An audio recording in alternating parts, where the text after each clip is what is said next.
Hey everybody, how's it going? Welcome to another episode of Finishing Blow. Hopefully you guys are having a good week so far. This week I've got a few interesting things I want to talk about, especially in regards to the Kickboxer remake. Now I'm going to go ahead and combine a few articles here so that we're not jumping back and forth, but we have Gina Carano and Darren Schlahavi, I think is how you pronounce it. Probably not. I probably butchered it and he's going to come out for blood and punch my face in, which is fine because he played Twister in Hitman 2. But the thing is, they're both on board for the Kickboxer remake. Darren is going to be playing Elaine's brother, and Gina is actually going to be the lady who creates the whole drama to begin with Darren fighting Batista in the opening sequence. So it's going to be very, very interesting to see how these key components fall into place. Hopefully everybody gets a chance to exchange some blows and things like that. I would love to see Gina fighting, but at the same time, she is a very talented actress. Now I can say that. Before, it was really tough to watch her, but after In the Blood, I think it was a really, really solid performance from her. And now we've got her partnering back up with the In the Blood director, who is going to be handling the remake in place of Stephen Fung. So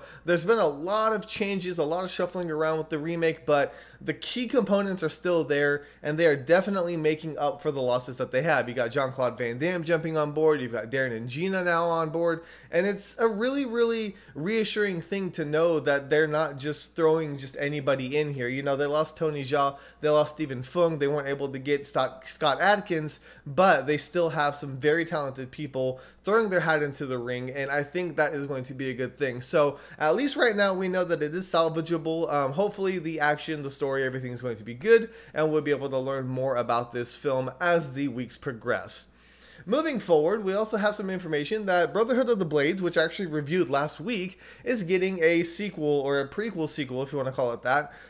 Nothing has really been announced right now, besides the fact that the director will be returning to write the script and direct the film. It is assumed that the three key characters are going to be back, played by the same actors, which was a ton of fun to watch, and I would love to see these guys back at it again. The only gripe I had with this movie was the way that the action sequences were shot, and so if they can actually dial it back a little bit and not make it so choppy, I think that the prequel could actually do better than the original film. The original film had a great story, great characters, just that action kind of held it back a little bit. So I'm really excited to learn about this, and I'm really excited to see what this prequel is going to have in store for us. But I'll let you guys know more as I learn about it, but it's going to be a while. If they just announced it, they haven't even had any real time to put any pieces together. But it is great to know that these stronger films are getting sequels so that they can become franchises. Sometimes that's good, sometimes it's bad in China, but I think with this one is going to be a good and positive thing.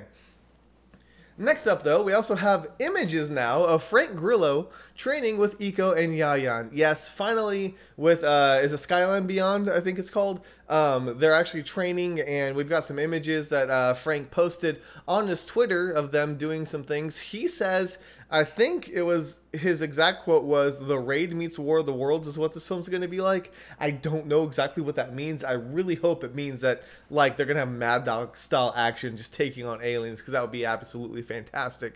But I really doubt that's going to happen.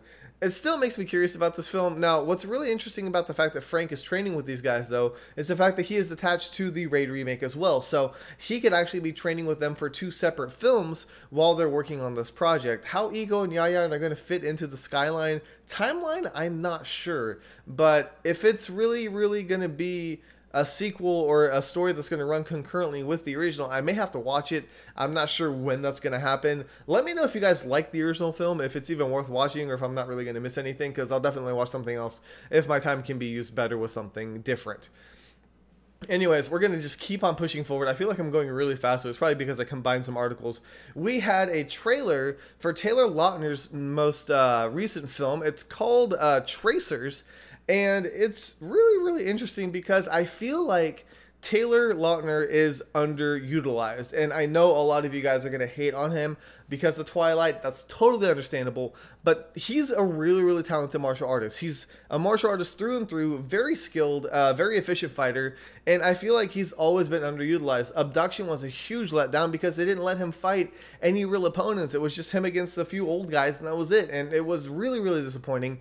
But this time, you've got kind of this Point Break-esque film that's coming out, and a lot of people are interested in it. People who aren't even fans of Taylor Lautner are sitting up and just like, huh, this guy might actually be able to do something. But yeah, if you guys are ever curious about it, check out some videos on YouTube of Taylor Lautner that aren't Twilight related, and you guys will actually see how talented this guy is. And I really hope this is a film that makes people go, wow, this guy can actually be a bona fide action star. I really hope they don't go with the whole like teen heartthrob thing, because that's done and over. They don't need to typecast him as that. I think that he can just really do it on his own.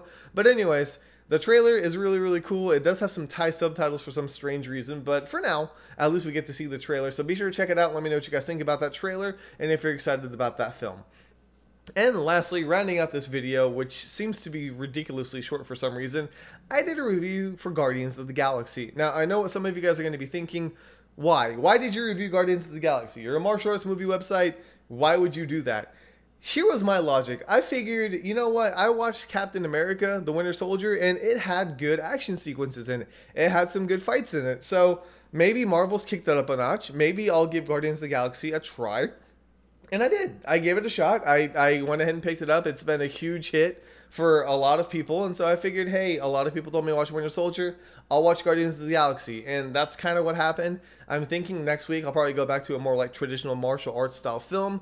Let me know what you guys think. If you guys like the fact that I review movies that aren't technically martial arts, I'm really stubborn when it comes to that. I'm sure you guys have noticed that. Like, all these other websites will cover like Star Wars trailers or Avengers 2 trailers, and like I don't even touch them.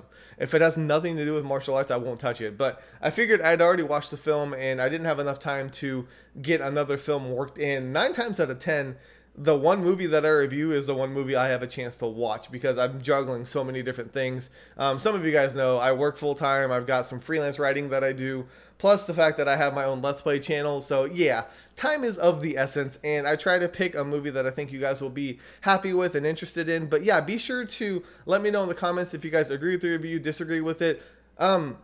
If anything, maybe it's a take on a person who's not into sci-fi and comic films that much, what he thought of it. You can take it like that. Anyways, I'm rambling, and I feel like I don't want to take your guys' time up any longer. I really do appreciate the fact that you guys watch these videos and have subscribed to Martial Arts Movie Junkie. It's really amazing that I have over 200 subscribers. It blows my mind that you guys actually sit and watch these videos of me just talking about things. But I really, really want to kick things into gear. I think the beginning of next year, give you guys some better content, some more discussion points. I should have thought of a question of the week this week, but I didn't get around to it. So I'm sorry about that, but it's just been crazy. But let me know what you guys want to see from the website or from the channel itself, and I will definitely take that into consideration so that I can give you guys media that you want, whether it's more discussion points, more things that you can interact with other viewers, or if you want me to just do more just kind of like in-depth analysis of things like that, I can do something like that. Anyways, let me know what you guys think. I really do enjoy the fact, I appreciate the fact that you guys do enjoy these videos, and I enjoy making them, and that's why I do them. But anyways, I'm done rambling. Thank you guys so much for watching. I really hope you guys have an awesome, awesome weekend. This is K Miller, and this week has been finished.